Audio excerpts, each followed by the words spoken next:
Oh boy. I mean, this is like, you know how you used to have to crank the handle to open windows in your car? Remember that? And then you remember that period of time when, power windows, they slowly started to become the standard. You know, that little buffer period between the two periods. And then remember what you thought when, like, your friend would come pick you up, and then you'd see that his car still had the crankers? No, you don't have to lie. Look, time has passed. You know what you thought to yourself. You were like, oh, f*** me, I'm friends with a loser. WCW Nitro is like the video game equivalent of that friend. The loser. Off the turnbuckle. Aisle driver. You see, this is what I'm talking about. This game came to the Nintendo 64 in 1999. Why is that significant? Well, because in 1998, there was a WCW game called Revenge. A little game that, for the purposes of our story, was like the Power Windows of wrestling video games. We had Power Windows. Everyone loved Power Windows. And then Nitro pulled up. Hey, want to go to the mall, guys? Come on, hop in. Roll down the window. Just crank it a few dozen times. You see, I'm very poor. And look, I know what you're thinking. Hey, in 1999, 1998 wasn't that long ago. Maybe Power Windows weren't quite the standard yet. Oh, wow, look at you. Aren't you a fair person who doesn't judge poor people with cheap cars? And maybe you're right. But, wait.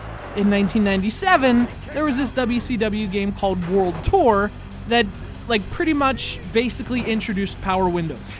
And, like, I'm not sure, but 97 was even longer before 99 than 98 was before 99. And I don't even know what the hell those numbers mean. And now I have a headache. Well, I better roll down the windows. Oh, what's that, a cranker? F*** you, Nitro! Over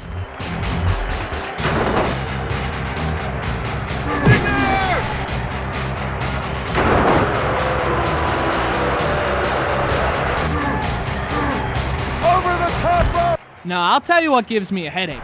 Going back to something that we improved on after we already improved on it. And that's what Nitro asked you to do. This is a wrestling game on the Nintendo 64, the platform king of wrestling games that ignores all the games that made it the king of wrestling games. Revenge, No Mercy, World Tour, WrestleMania 2000. I mean, these games changed the genre. They took a revolutionary new approach to wrestling games that basically eliminated the need for stupid, cumbersome, unintuitive button combinations to perform basic wrestling moves. So how do you play Nitro?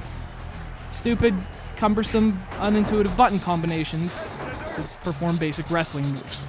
Hey, you guys want to know how to do a chokeslam in this game? I'm not shitting you. You press up on the direction pad, and then the C down button, and then C right, and then C right again. That's 4 buttons. Hey, how about Savage's elbow drop? Holy crap, it's 4 different buttons, but first you have to climb the rope, and you have to do all this before your opponent gets up.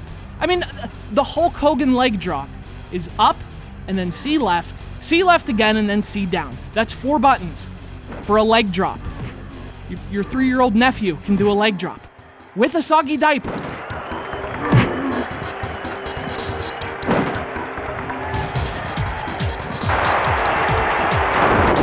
So, I mean, obviously, I'm not a fan of this style of wrestling game. Maybe you are, and that's fine. But you have to admit, this is a lot less intuitive than the Aki system, which is what made games like Revenge so good. I mean, wrestling games were among the best multiplayer games on the Nintendo 64. And with Revenge, anyone could play. It was easy for people to just jump in. But this is like memorizing a cheat sheet. It's basically cheating, which is probably why it can't afford a better car. Nitro it never learned anything on its own. And to be fair, I mean, look, I don't know. There are obviously a lot of positives too. It's got more than 60 characters, which is awesome. There's a strong amount of multiplayer options too. But that's the thing. No one wants to play this with you. Trust me, they're only being nice. And it's not just because it has combos either. The game just, like, overall, it just feels clunky. It really doesn't play that well. And it's never much fun. And the graphics and sound too. I mean, it's just passable at best.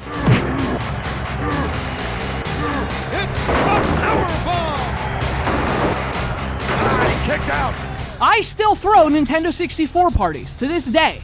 Usually my Nintendo 64 parties just turn into GoldenEye parties. But before that happens, we play Revenge too. And you see, we can do that because it still plays well. If I tried to force Nitro on people, they'd stop being my friends. Hell, I wouldn't even like me anymore. And no one likes me more than me. I also like wrestling too, and wrestling games. But if I've learned anything from Back to the Future, it's that the past isn't to be trifled with. Unless you use it to amass a fortune, or get your dad's book published. And listen, I'll be honest, I don't see that happening from playing this thing. I played it. It was okay. But given power windows, it's also kind of pointless. Kind of like WCW became. It's WCW Mayhem for the Nintendo 64. Another wrestling game sent to Classic Game Room by Chris from Jersey City, New Jersey. Hey, I bet Chris sent this from the future. Perhaps he's trying to tell us how to get our book published. I don't know. I don't care. I'm not going to play anymore to find out. The flag